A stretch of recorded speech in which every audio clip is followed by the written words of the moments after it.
Hi, everyone. Welcome to Office Hours, where we answer your questions 7 days a week.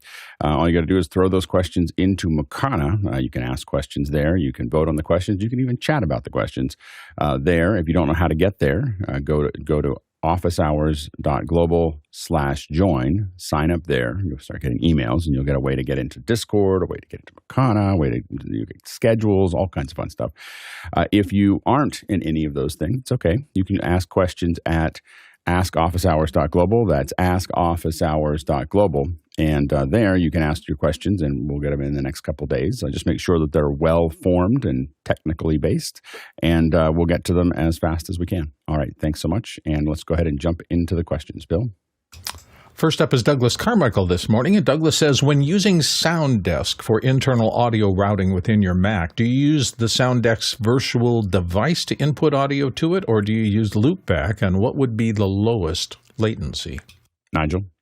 I'm not sure about the lowest latency, but when I followed along with Chris's guide, and if you've not watched Chris's guide, I think it's well worth watching. I know it's on Office Hours global website. I was using the virtual devices. To me, it feels a little redundant to use Loopback. And in fact, I don't use SoundDesk every day. I really use Loopback because that just worked better for my workflow. But Alex may have a view, but I don't have a view on latency between the two. No, I think we had enough. I think the problem that I have is that I had enough problems, and a couple other people had enough problems where SoundDesk or something was conflicting with each other that I stopped using SoundDesk regularly. I think this might have had to do with the fact that we were using Loopback, and that Loopback had this ACE process that was in the background. So I am kind of planning to come back to SoundDesk and give it another shot now that Loopback has changed its audio. That was not without some duress. Loopback changed the way that they manage the routing of the audio, and it was a little troublesome.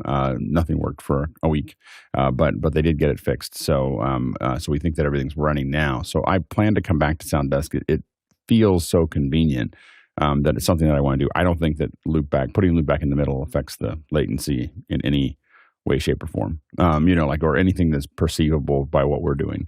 So I think you're probably fine either way. But yeah, I think a lot of this has to do with changes that have been happening in core audio. So something we have to kind of keep looking at. Next question. Tim Holmes in San Lorenzo, California is up next. There are several battery-powered professional speakers in the $800 to $900 U.S. range on the market. For example, JBL, Mackie, and many others. Do you have a preference for a quick sound reinforcement / PA setup? Courtney? I'm kind of partial to the JBLs, the Eon series. They've got an Eon 208 that's kind of nice, has a built-in mixer so that you can plug wireless mics into it or hand mics into it. It can also work at an angle for stage monitors and can be put on a post for putting up in the air as a PA system. I believe that one has batteries in it. They are heinously heavy, though. Be forewarned that you're going to drag these things around. I think this one has wheels on it. Doesn't have wheels on it. If it doesn't, you're going to need a cart to haul these things around because they are quite heavy. But I like the JBL Eon series. Go ahead, Bill. I concur. I had one of those for many years. It worked great. And for full range sound, it is better than my other choices. And my other choices are, you say specifically PA and sound reinforcement. You don't say music or bands and things like that.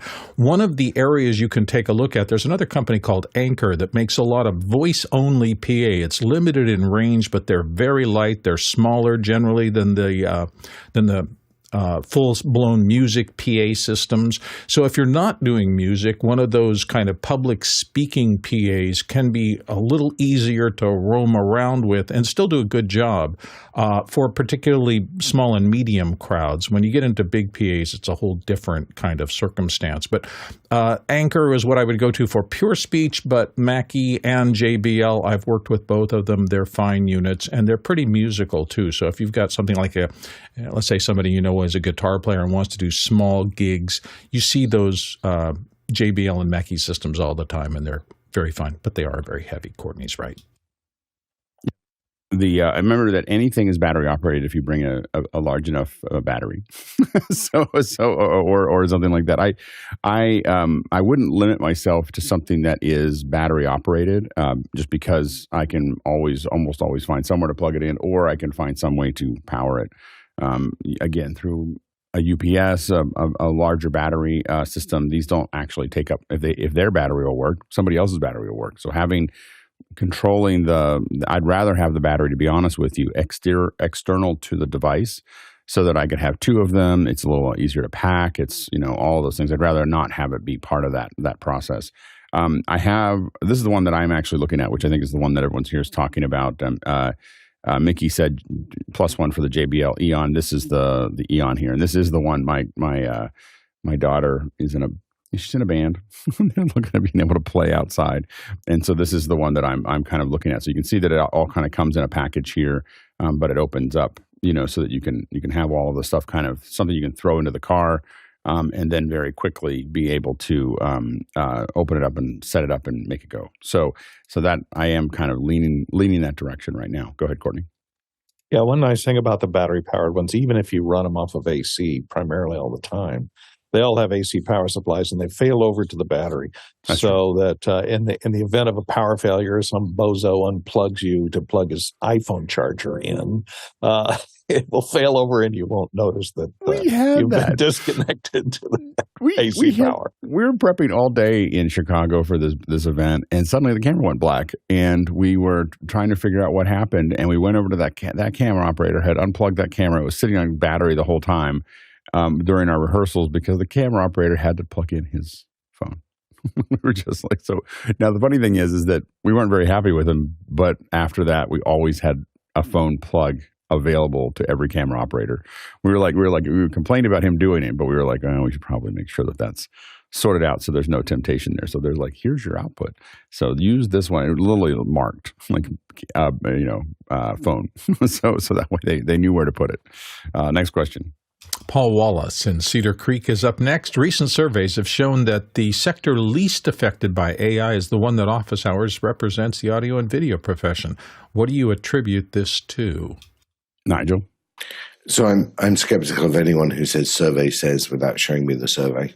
So show me the survey that says this, because I don't believe any surveys unless I can see who they are, who they were paid for, what the nature of the sampling exercise was, and how the weights worked, because otherwise it's all nonsense. I would expect that most of what we see as the sort of sexy side of the AI going on at the moment, most publicly facing, probably plays mostly into what we do. So we talk about images, and we're talking about video, and we're talking about audio. That, of course, is not where the real money in AI is, but that's probably the most visible side of it. It's the leading edge that most people see. The video of, a creative video of somebody walking down the street, it's all AI. So I suspect it probably feels like it's linking most to what we're doing. But the truth is that's not where the real AI money is. It's just the most visible part. Good, Courtney? Yeah, it is kind of all about the money. Those that have the highest fear of being replaced are usually the highest paid in the industry. So the higher the salary, the more their fear of being replaced by AI is, because there's more incentive to replace the most expensive position on the crew with something that is free or cost a whole lot less. We just finished a new contract for those audio video workers that are in the union out there. I have not seen the new union contract, and supposedly it has AI protections clauses in it. But I understand as a member of Screen Actors Guild what the importance of AI protections are, because your image and your likeness, you can be scanned and basically replaced in wide shots with an AI version of yourself these days if you're an actor in front of the camera. So it's mainly the people that are in front of the camera that have more to fear of AI, because they get paid more and they have to pay residuals, and so they're trying to eliminate those things. Those of us below the line workers, that are sound and video technicians, technical people, our jobs are mostly reactive in live situations and even in recording situations. Part of our jobs could be replaced by AI, and there are AI tools that we can use. But I don't think our whole jobs will be eliminated by AI. Well, a few of us could be, but depending upon what we do. But you have to be adaptive, easily transportable, and easy to maintain. And all those things are true about humans, and truer about humans than the cost and maintenance of an AI system that would replace them. Yeah, we're kind of the plumbers of AV. If you think about an event, we're kind of the plumbers. We have to still wire everything, show up and plug things in, look at things. It's kind of hard. Plumbers are probably not going to be replaced by AI anytime soon, and probably AV professionals, probably not either. Now, content creation will be a little bit different. I definitely would not want to be a stock photographer. My stock photographer, as my skills increase in Midjourney and other things, my interest in stock photography drops because usually I'm using it as some example. Like I'm not using it in an ad. I'm just using it as in a presentation. And in that environment, all the stock photography I used to buy, I don't anymore. So I think that's, so there are definitely parts of the media and audio and video industry that may be infected, but I think the live, anything that's done on site probably is pretty safe for a while because it's fiddly and difficult and you have to respond. Yeah, go ahead, Courtney. Yeah, I envision, Optimus 2s or 3s replacing A2s for wiring up people and putting wireless mics on them, because that way the actors can't complain about their personal space being violated by wiring them up with a wireless mic. So hey, it's just a robot. Yeah, I think that other industry trends are probably have more of an impact on folks. Incentives and where the movies are going and so on and so forth probably have a much bigger impact than AI. Next question. David Brady's up next from New York, and David wonders how much work and how many projectors are needed for hemispheric video, and he's got a YouTube link there. Courtney? Well, it depends. It depends on your source material, how it was shot, whether you're going to stitch together multiple projectors onto a hemisphere. They used to do it with a single projector, an Omnimax projection, which was IMAX-based 15-perf film image that was projected through a fisheye lens into a domed screen, hemispherical domed screen. I think there's a few Omnimaxes left. There used to be one in Las Vegas and one in San Diego at the Rubin Fleet Space Center. They may have gone to flat screen once they went to 3D instead of Omnimax. But that, like I say, just used a single projector and a fisheye lens, and they captured with a fisheye lens, and the fact that the hemispherical dome and the fisheye lens made a nice 180-degree capture, and all the geometry worked out when you project that onto a hemispherical screen. So it depends. I also worked during the 60s at the Institute of Texan Cultures, which had a hemispherical display in its museum, and it had 4 70-millimeter projectors and 65 slide projectors all tied into a multimedia system that changed all the screens. So it really depends on how you captured your stuff and how it's projected, whether it's rear projected or front projected. Rear projected, you're going to need multiple projectors. Front projectors, you could use a single with a fisheye lens, depending upon how it was captured. Yeah, and the vast majority that I've seen implemented have been a single projector with a single lens. In fact, Nick Jushchyshyn, who's coming on the second hour, he has one it's very small. It's like I want to say it is 15 feet in diameter or whatever. It blows up. You can just turn it on and you can sit in it. We used it for an event, but it was just a single projector with a lens, and that's a pretty popular way to handle these. There's a whole something it'd be fun to cover, but I believe there's a whole festival down in New Mexico, Albuquerque, New Mexico, that happens in the fall that is related to this type of projection. There's a whole industry of people who just build stuff for these. These are both for educational, for museums, and but they generally are shooting with fisheyes and projecting with fisheyes. Next question. Next one comes from Chuck Hodges in Tuolumne, California. What happened to the audio stream for the Momentous Monday show? I think that's our evening program. Did I miss? Huh? It's momentous. Momentous. There you go. Momentous Monday. I like that. Did I miss the link? I really wanted to listen to the show during work tonight, and that's our first QR code entry this morning. Yeah, so normally this would be a Sunday question. It's really more of an internal construction question, but we'll answer it. we haven't built the system in the cloud. So Mondays is all in the cloud. So there's no hardware anywhere. So it is folks are, or the hardware somewhere. I mean, Amazon's got some hardware that we're using somewhere. The cloud is just somebody else's hardware. So we are, but we're not. So the way our normal system works, there's a process to that is hardware related, and so we need to figure that out. And we're just getting started on the Monday shows. You'll see us slowly add bits and pieces to it. So we'll be adding some stuff next week. This week, because of 4th of July and because of some other schedules, we didn't really change very much from the first week. But we're going to start. You'll start seeing us adding things, and adding to the radio app is definitely on the list of things to add. And these are on Monday night at 6:00, and we should be doing them just about every week now. So now that we're off to the races, so if you tune in on Monday night, you'll see them. You can just use Makana to watch them there, or go to our YouTube channel. They are a public stream, and so you can watch those. And again, you can always listen to it on YouTube. So you can always open it up on YouTube and just set your phone down, and you'll hear it. But we are working on getting into the radio app. Next question. Paul Wallace in Cedar Creek says, as the AI industry strives for profitability, fears of an AI bubble intensify. If speculative investments fail to generate substantial revenue, many investors could face significant losses similar to past tech bubbles. Agree? Nigel? No question that there will be people who don't make money and lose money. But then again, that's what venture capitalism is all about. And will it be as bad as the great tulip bubble of 1634? I don't know. That we'll have to see whether that's. I heard that one was devastating. It was still my favorite bubble, I have to tell you. And if you don't know the history of the tulip bubble, it's really worth reading. It's a remarkable, somewhat bizarre story. Suddenly, everyone got tired of tulips. They were like, okay.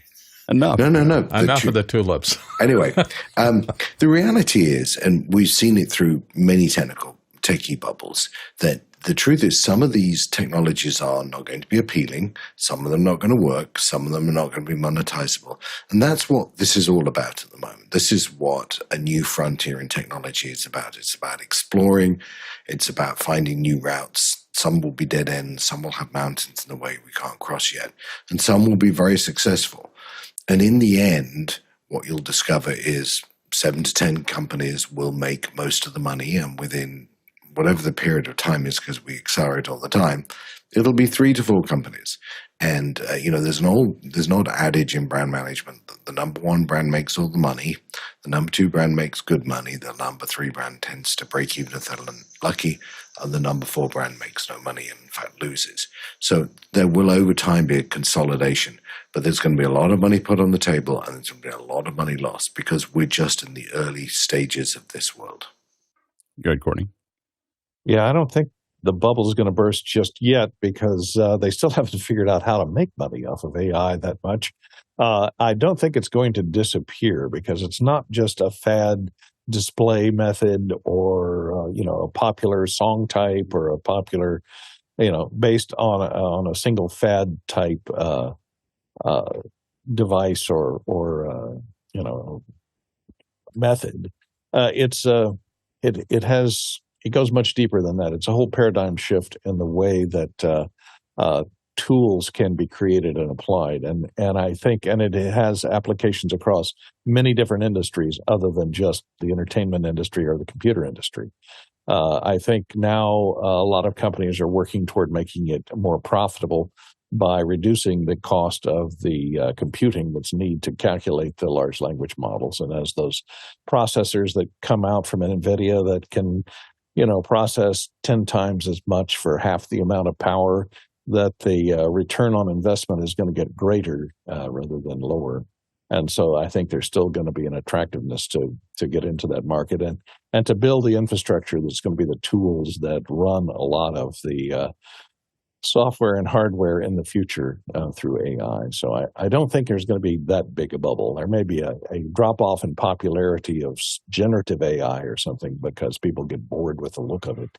But I think underneath the underpinnings of the other things that AI can do that don't necessarily surface in a visible way, will still continue to be needed. Good, Bill. I'm reminded of Amazon. Remember, for 10 years plus, they lost money, lots of money. But Mr. Bezos and the rest of his backers believed that the world was changing. And in truth, it did change. And in the end, he ends up as one of the richest people on the planet because he was willing to make those hard choices and go through the fallow years before it became something that changed the lives of everyone. You get the feeling of that about AI. It is such a powerful technology that even if there is a lot of confusion right now, and if startups are coming up and everybody's trying to jump on board and most of them have no clue what they're doing, you just know, you get this feeling in the pit of your stomach that things are not going to be the same as they were before this technology rolled out across the planet. So I don't know how it's going to work, but for some smart, savvy people, it's going to work incredibly well, and we'll have to wait and see how that shakes out. Nigel? I just wanted to add something to what Bill said, because I think it was a very good point.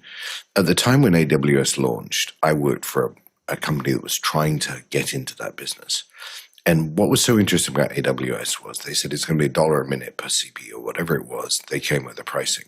And everybody where I work were looking at that going, hey, you can't do it for that. It's not possible. It's going to be like 15. And we'll get to $1 in time.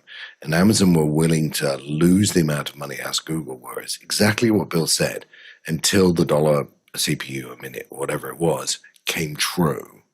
And that's why they won that war, because they were able to hold out. So it was just exactly what Bill said. And the thing is that it's kind of an amazing process that we have here with venture capital, where they only really expect to make money on 1 out of 10.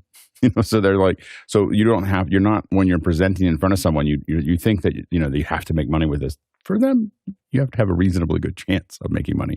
They do, and if you look at something like Midjourney, when we talk about AI, Midjourney is estimated to generate $300 million of revenue this year on 40 employees, and so, and they have tied in, what they have figured out is how to charge. They know how much it costs for them to build those images, and they charge for it, and so they're, I think that they've already found their way to some level of profitability, although a lot of others are burning a lot of the midnight oil, the AI oil, to make that actually happen. But it's really interesting in the fact that every one of these things will generate a bubble, and then that bubble will pop, and some will survive, and a bunch of people will lose money. And that has happened over and over and over again. Railroads and telephone and internet and cars and everything else. Everyone rushes towards it, and then it consolidates. Next question.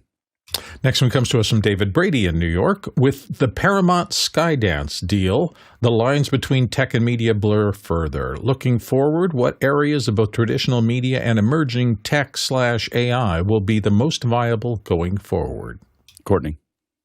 Well, that remains to be seen. I haven't sold my Paramount, formerly Viacom, formerly CBS, formerly something else.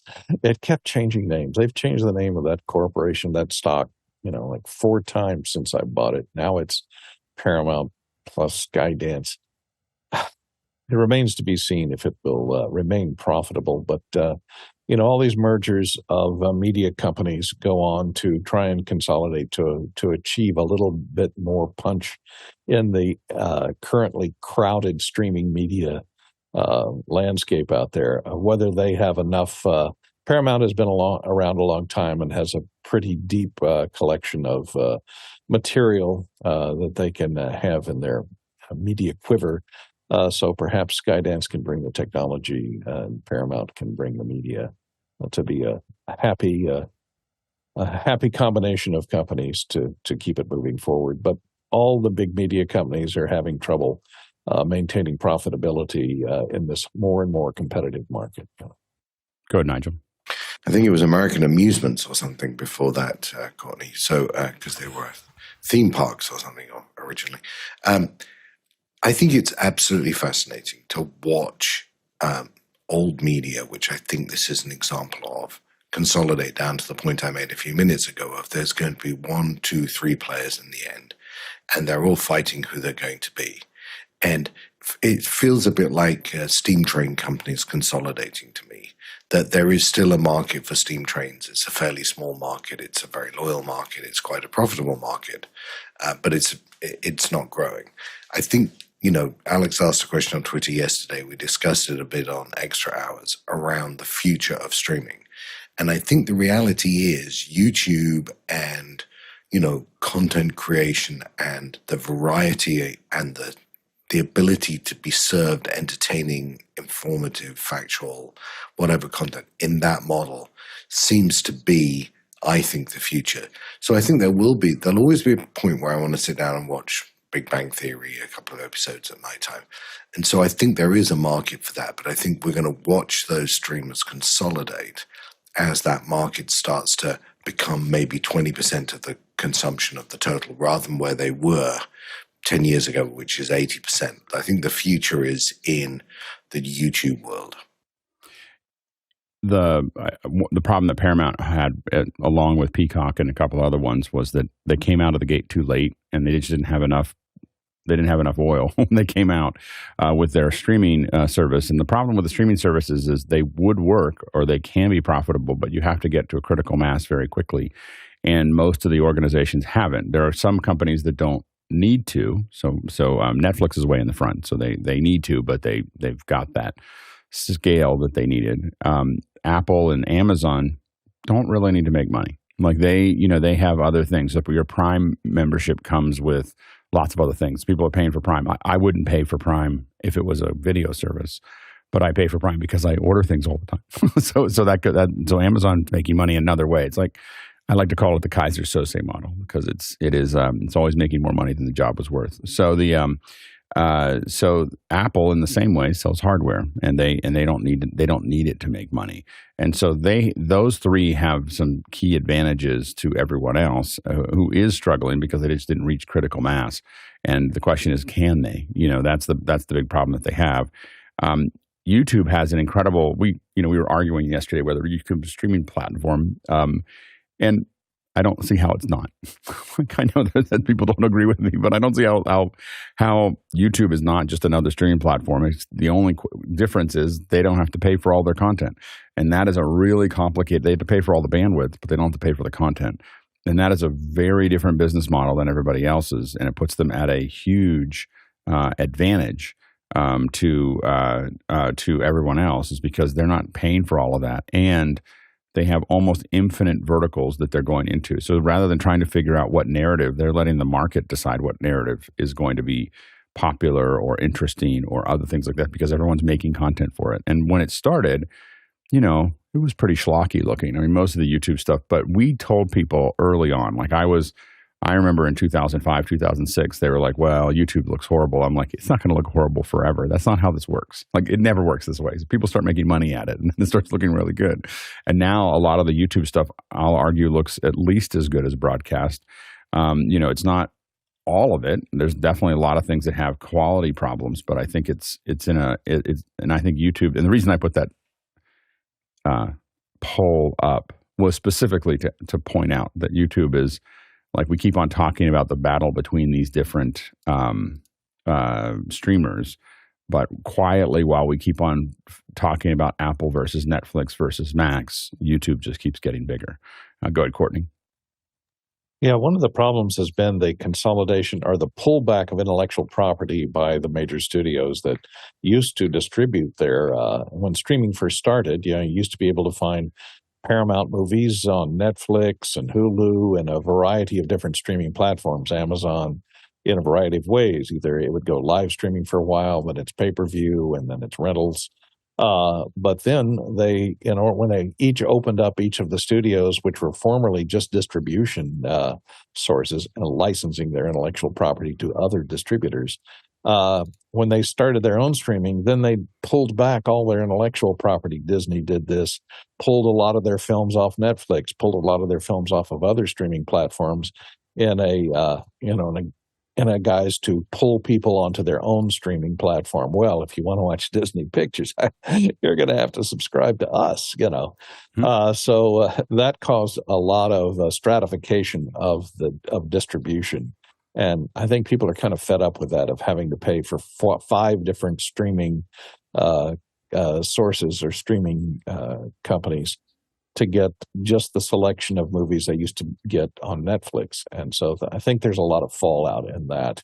And I think there's going to be another, either it's going to go back to whether they're going to more widely distribute their intellectual property to a variety of streaming platforms rather than trying to, or they will consolidate several streaming platforms into a service like a cable company does, so that with this one price you get, Disney's already started to do it with Hulu and ESPN, so that you can buy one streaming service, pay one monthly fee, and get 3 different actually sources of intellectual property. Go, Bill.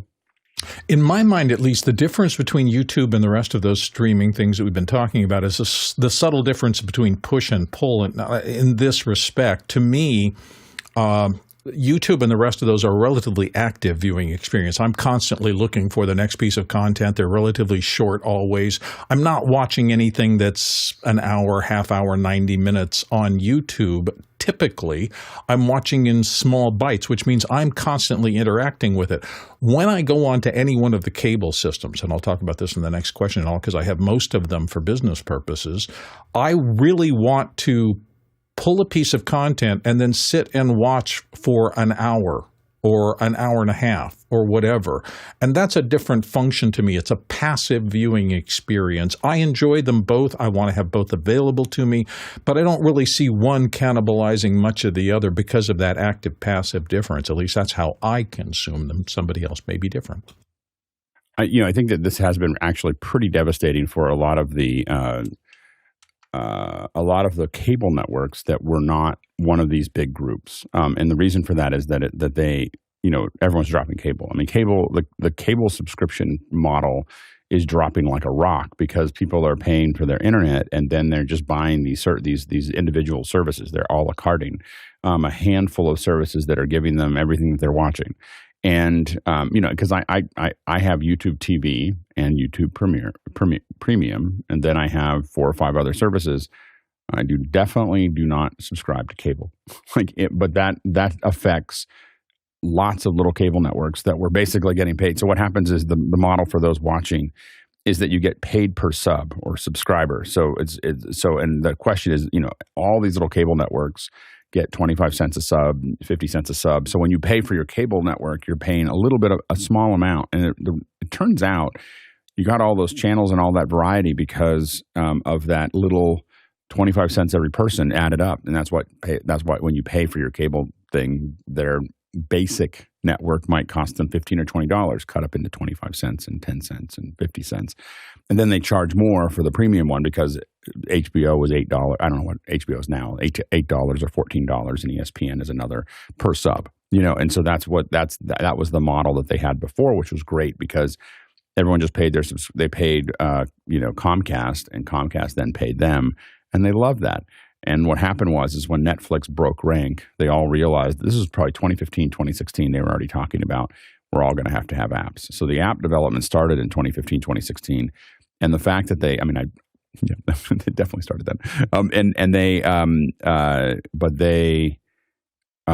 Some of them were a little late to the gate, and late to the gate turned out to be pretty devastating. And that's why Paramount is merging with Skydance. Go ahead, Nigel. I was just going to say, I watch a lot of things that are not short on YouTube. I watch this Office Hours, which is 2 hours. I often watch very long form content, half an hour plus. I think the reality is, Alex was talking about, there are lots of different business models within traditional media. The cable was one. I think advertising for broadcast was another. All of those models are going away. They're all going to be replaced by something. And I think these streaming services they remain tied to a traditional broadcast distribution theater model. They're never going to work out how to make money long term. Yeah, it's going to be interesting to see. I think that I'm really curious as to what's going to make sense for advertisers for much longer because some of their most lucrative customers are opting out. I see very, very few ads. And I think that's actually one of the things that affects like movie going and everything else is that I don't see any of the ads. I don't see any movie ads.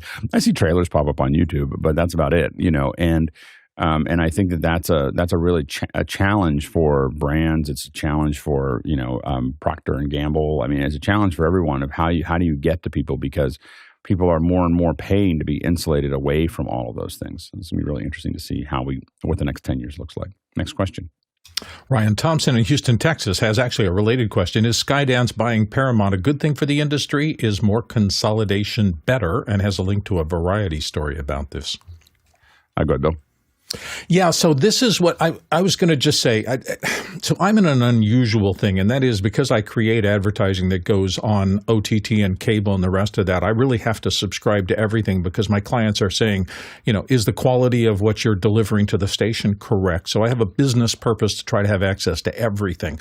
It is a mess now, and I'm just saying I am so frustrated in this era because all of the cable systems, all the OTT systems are doing so much struggling to trying to get eyeballs and packages that I find myself in a weird situation. Like I already subscribed to Disney and now suddenly my local cable is bundling Disney for free. And so I'm going, does it make sense? Well, wait a second. Disney is also tied up now with Max and I've got a subscription over there to Max and I am totally confused.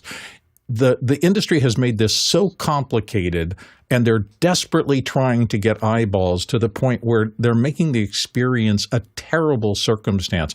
I probably, if I really dig down and look at it, even though there's a business purpose, I'm probably spending more than I need to because I probably have 3 Netflix subscriptions now. And I'm only using one because I didn't know the others were bundled with something. And it may not be Netflix, it may be Max, which used to be some other form of Max, or it may be HBO, which was HBO Go for a while. I just think this has been, I understand what the businesses are trying to do. I get their purpose, but nobody is paying attention to the consumer and making this in any way understandable or easy for anybody to subscribe to something clean that provides value to you. And I just think the industry is driving itself into the ground with this. That's my 2 cents. Go ahead, Courtney. There has always been consolidation, especially in the last 10 to 15 years. Paramount, they just keep changing their name. It's the same big conglomerate. It used to be Viacom, and Viacom owns CBS. They own Showtime. They own Paramount. And there's probably 2 or 3 other media giants that are bundled in there that you didn't necessarily know about because they kept changing their name. It used to be a Viacom, and then it used to be a CBS Corp. And then they decided, well, Paramount has more cachet because of the movie industry. So we'll call ourselves Paramount, but it's all the same company. They just keep changing the name and the marketing. It seems like they're now consolidating, but they're just swallowing up smaller media companies, which they've been doing for 20, 30 years. It's just not. It's just a change in the marketing, really. I know people were like, they were glad that Disney didn't buy Paramount, but just imagine Star Trek in the Marvel universe. That's all I'm saying. I mean, there was a Star Trek and Star Wars, IPs Marvel collide. universe. I mean, it would just be like Han amazing. Solo battles Kirk coming up next. That would be great. I think that I don't know I think the industry is just, again, as we've said before, trying to figure out which way is up. A lot of things happened, all at one time, and I think that they are struggling. And I think that the issue really is time. Is that as people spend more time, is what really scares people and keeps people up at night is the sub 30-year-old viewer that is just not spending much time watching traditional media, and they're watching TikTok and they're watching YouTube and they're watching other things other than, and so there's this kind of like black, thing that's just moving up the age group as the years go by that isn't watching any of these things, and so I think that that's the real challenge that they have, and I think that there's a lot of content. There's a lot of content that was kind of filler content that you kind of put in there because people that were surfing channels. Well, no one's surfing channels anymore, or not. That group is getting smaller and smaller of someone surfing channels, and so all that filler that was high, it was not very expensive to make, and really, kind of filled in the ad revenue and everything else. Now you have to spend a ton of money, and when you have Apple spending $250,000 a finished minute, you end up in a situation where, when you get used to watching Apple products, It's really hard. I think that's why Apple's slowly just kind of leaning into this market, is because they're spending real money on the product, and like film level money on the product, and it's pushing everybody else to do that, and not everybody else can afford to do that. And I think that's going to be a real challenge. Next question. Next question comes to us from Craig Kadoki in Toronto, Canada. After months of working smoothly, continuity camera has broken for me. The Mac sees it as an option, but I don't get the image, and the iPhone shows the connection only for a few seconds. Tried over Wi-Fi and cable. iOS 17.5.1 is what he's running. Thoughts? My guess is that they're finally adding some security to continuity camera. I hate continuity camera. I love a lot of things that Apple does, but continuity camera was for a while constantly grabbing onto some random phone. Like, I would look up and my webcam is like my phone that fortunately is pointed at the table. But I was like, what are you doing? Like, it was just like this random, I'm just going to grab onto every device. I have to admit that Apple's screen sharing between, at first I thought this was going to be great, this idea that it'll relatively seamlessly connect me to my iPads. I have computers that I lose my mouse, and I'm like, what happened to my mouse? And I look over, there it is on one of my iPads. I didn't tell it to do that. I didn't explicitly add that iPad to that computer. And it was grabbing continuity camera constantly from random, I have a lot of phones. So it was constantly grabbing them from random phones. And I think that they're probably trying to tighten that up, and it's causing more problems. Yeah, go ahead, Courtney. Yeah, I don't own any of those phones of the iPersuasion, but a question for you is maybe does the Blackmagic phone app, if you have that on your phone, does that compete for the same hardware?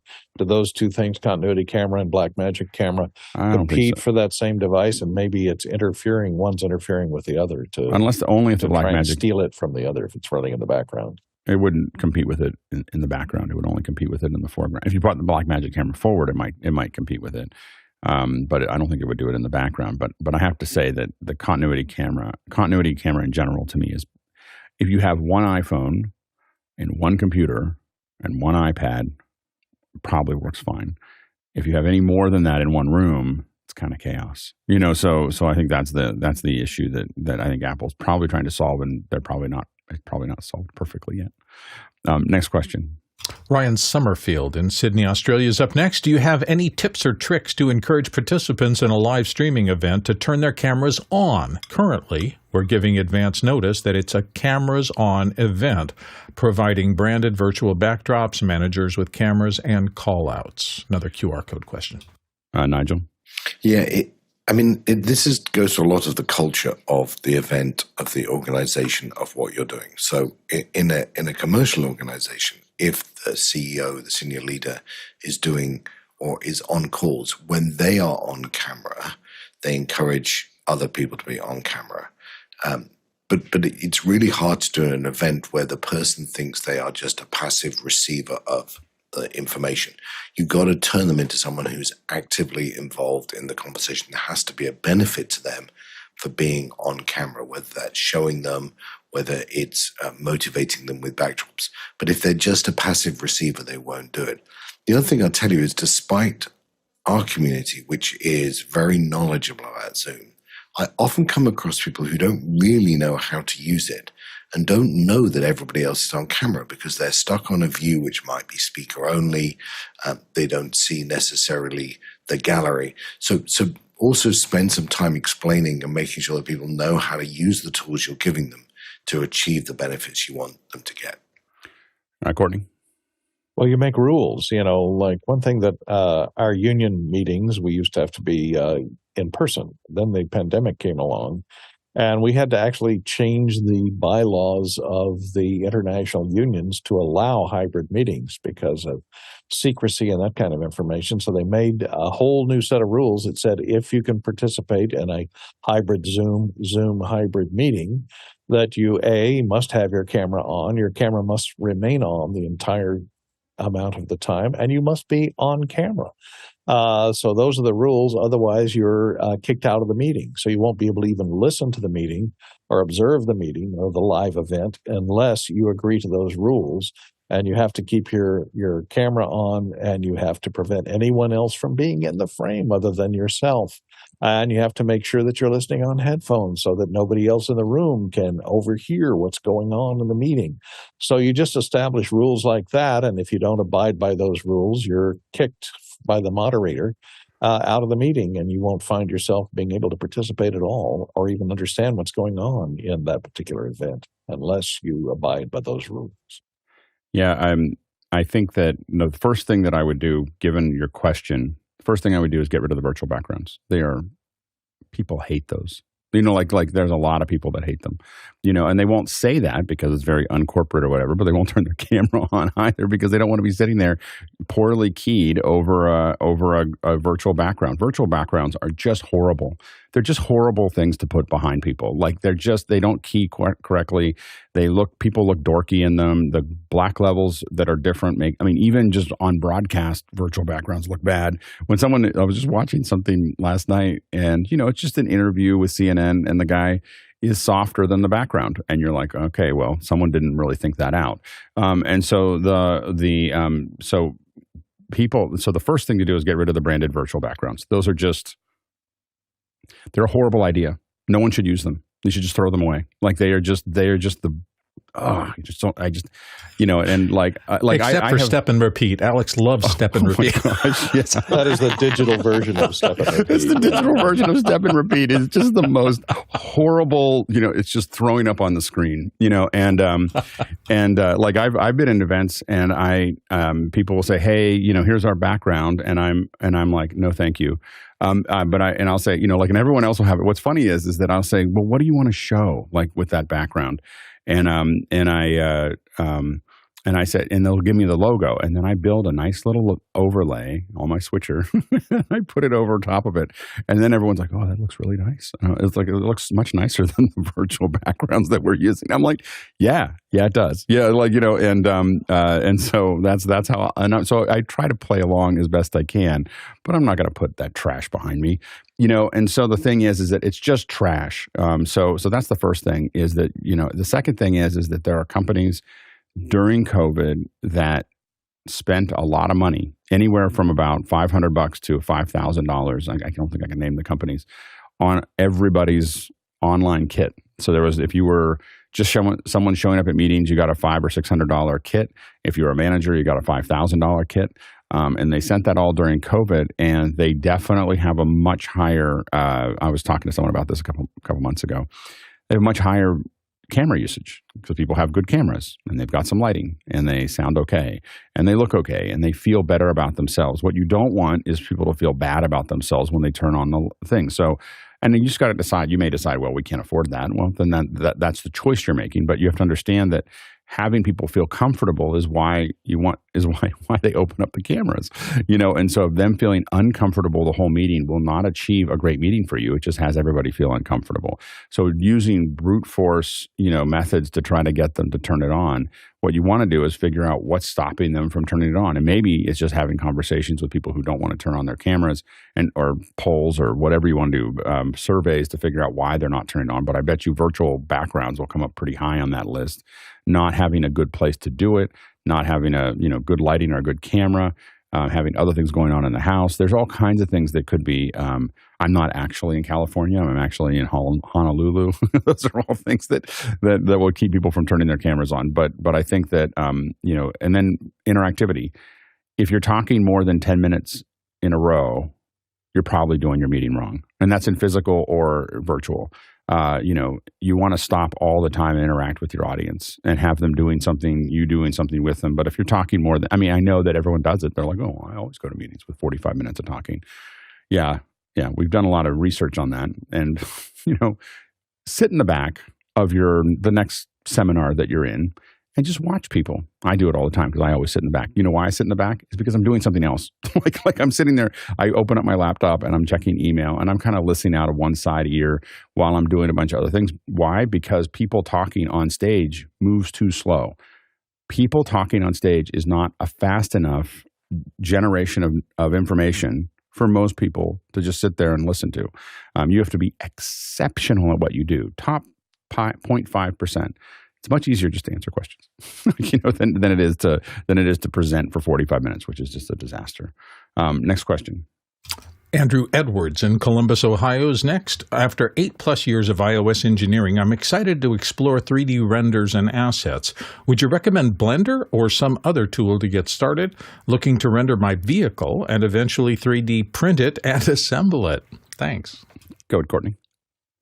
Well, I don't know if I would go to all the trouble of scanning and entering in and rendering your particular, depends on what your vehicle is. You didn't say what your vehicle is, but you go online, there's companies like 3D Models that have all of these car 3D models of every kind of car and truck you can imagine. You can choose any year range, any manufacturer, car vehicle type, manufacturer. They have 320 different Nissans. They have 617 different Mercedes-Benz. And these are really complex 3D models, which you could then turn into something and print out your own version. So I don't know if you want to understand, how 3D modeling is done from scratch. Blender's a good choice. There's a lot of free 3D options out there like Blender that you can get started with just to learn how to construct from individual 3D shapes and drawing 3D shapes and creating them and then rendering them.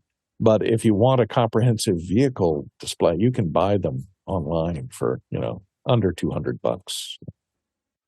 Yeah, and then you can buy them. You can buy those and then also take them into something like Blender. I think that if you don't want to spend any money, Blender is a good start. It's a very powerful tool. It does have a ceiling to it. You'll find that there is less of a ceiling with something like Cinema 4D, but it's going to cost you money to do that.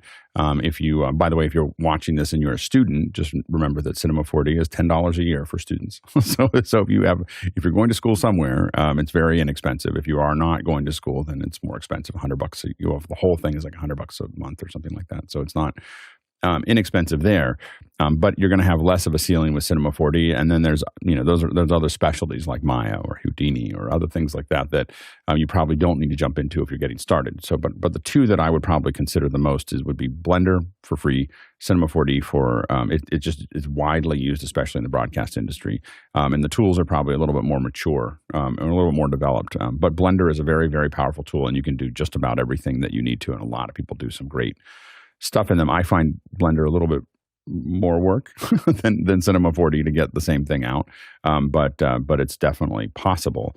And definitely when it comes to 3D printing, you should be able to build stuff in Blender that you can print out. Next question. Aaron Cody in St. Louis, Missouri is up next. I'm helping with projection mapping for a play in a school theater. They've decided to use 3 or 4 Macs with separate instances of QLab per machine. What is the standard way to control 3 to 4 network-connected instances of QLab as a solo op? Companion?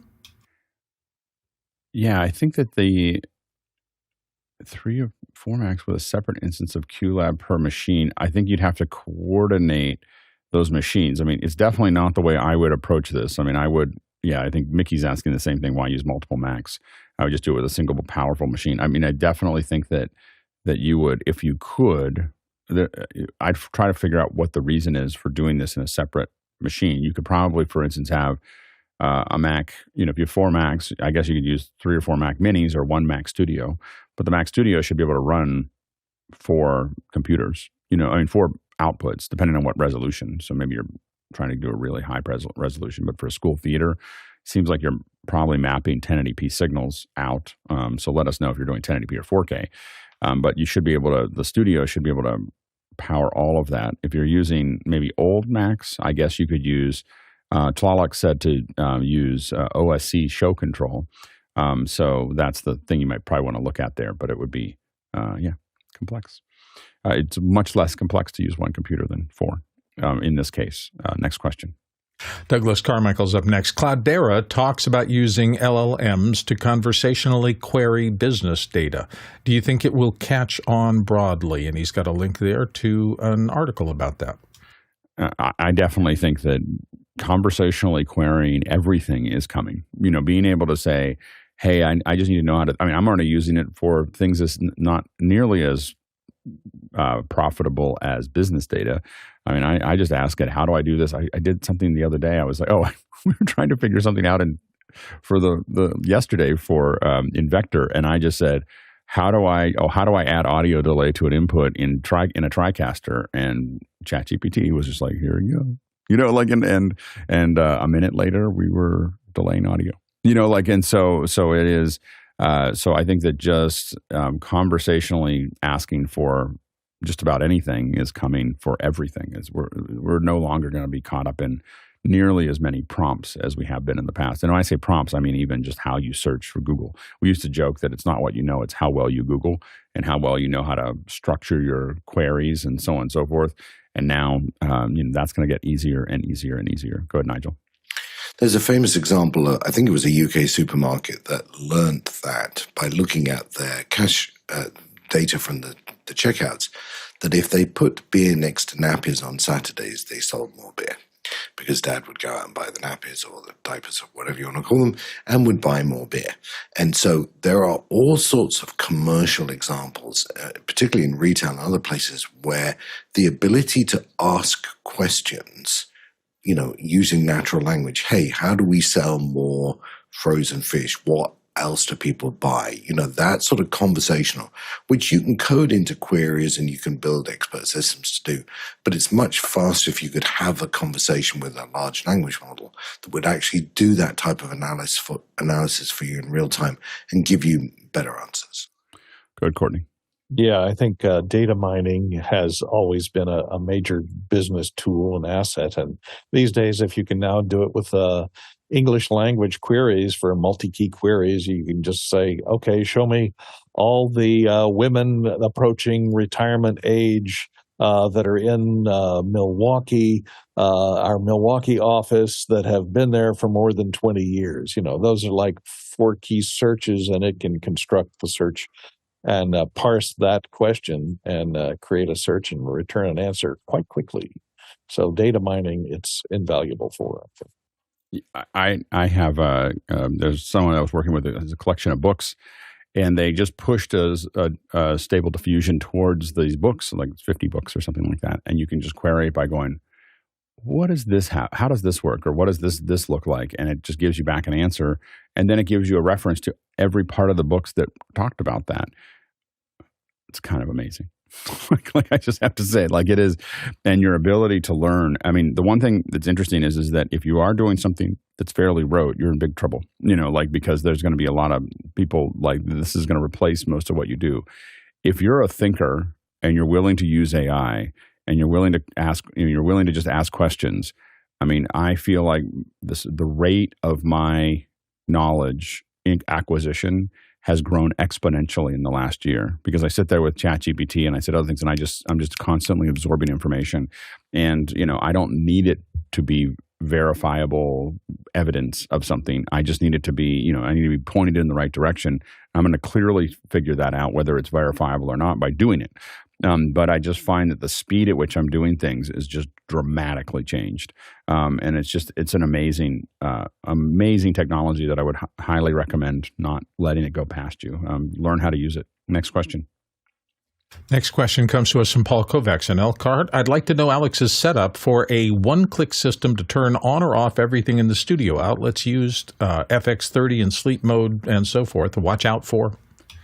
I don't turn everything off because I don't know if it would all come back on the same state. So I don't, like the amount of work that it would take me to turn it off. The monitors all turn off on their own. They turn back on when the computers start doing something. The computers stay on. I have little Mac Minis and M1s. They don't take up very much power, and I'm, going to deal with that. The lights are all connected to Eve. So when I walk in, as I'm walking towards my office, I tap a button, the action button on my watch, and all the lights turn on. So as I'm walking in, as I leave, the action button on my phone is the turn all the lights off. So I could probably set that to toggle rather than with my watch, which is something that's in the back of my head of something I will do eventually. But that's how I do it. The camera, when it's turned off, doesn't always come back in the. At one point I tried that and it wasn't coming back up in the same state, so I didn't use that. So anyway, that's how I approach all of that there. We have Nick Jushchyshyn here. He's going to be talking about Unreal Engine here in just a minute. Also coming up tomorrow, how to choose a mixer. A lot of us are. I was just told in the pre-show, someone was like, "I got to find a new mixer." So they're going to be watching. So small, large. What are the features that we look for? So we'll be talking about that tomorrow. We're going to have Q&A on Thursday. On Friday, how to build clean systems. So how do you approach that in a way that's actually manageable? And of course, Saturday is our weekend Q&A, an hour of Q&A, and Sunday is more introspection. Why isn't the radio app playing video or audio? And why did we do this? And I don't think that the subject matter works. So those are the time. That's the time to ask is on Sunday. And also you can support what we do here at officehours.global/donate. This is all supported by all of you.